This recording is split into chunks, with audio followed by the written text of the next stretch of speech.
Service গোস্ত আমার দুটা মনা আছে, দুটা মনার জন্য ভাজি করলাম। আজকে আমি আলু মূলা দিয়ে মুরগির মাংস রান্না করতেছি।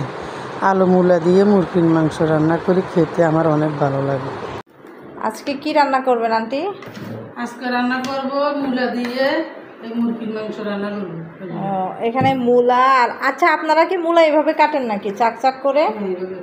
আমরা তো একটু লম্বা করে মানে গোল গোল করে কাটি। আমরা ওগুলো মানে এক একজনের গোল করেও কাটি, এক একজনের এক এক রকম কাটার স্টাইল। এটা সুন্দর লাগে। দিলাম হলুদের গুঁড়া, একসাথে মাখায় বসাই দিবেন। তারপর মনে হয় আমি দিলাম মরিচের গুঁড়ো। ওই সবজিগুলো মনে পরে দিবেন না আন্টি? হাতে লবণ দিন, হাতে লবণ দিয়ে দিলাম পরিমাণ মতো। পরিমাণ মতন লবণ দিলাম, পরিমাণ মতন মরিচের। হাতে কিছু নেই। আরে মা মশাবে সব কিছু মাখায় মাংস রান্না করলে সেটা ভালো লাগে। আর গরুর মাংস হোক মুরগির মাংস দুটোটাই কিন্তু মাখায় বসলে ভালো লাগে।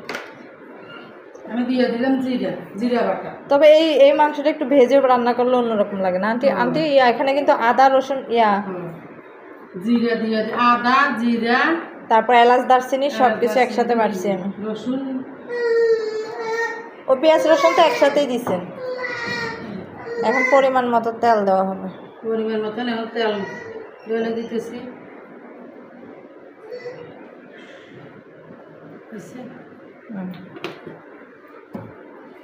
এখন আমার সব দেওয়া শেষ, আমি এখন হাতে মারতেছি। হাতে মারতে বসা দিতেছি।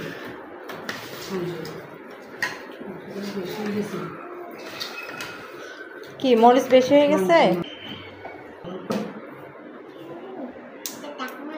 এগুলো দিয়ে না, আমি বেটে দিছি তো। হ্যাঁ হ্যাঁ, আর দেওয়া লাগবে না, আর কিছু লাগবে না। বেশি মশলা হলেও ভালো লাগবে না খাইতে।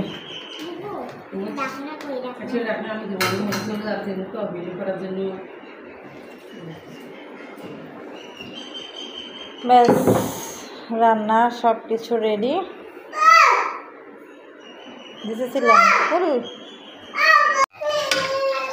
আমি মুরগির মাংস দিয়ে আলু দিয়ে মূলা দিয়ে রান্না করতেছি।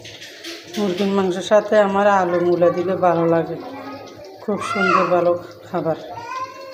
শুধু মুরগির মাংস রান্না করা ভালো লাগে না, আলু মূলা দিলে আমার কাছে অনেক অনেক ভালো লাগে। আপনারা আমার মতন কে কে পছন্দ করেন আলু দিয়ে মূলা দিয়ে মুরগির মাংস দিয়ে, জানি না, জানাবেন। সার্ভিস গোস্ত আমার দুটা মনা আছে, দুটা মনার জন্য ভাজি করলাম।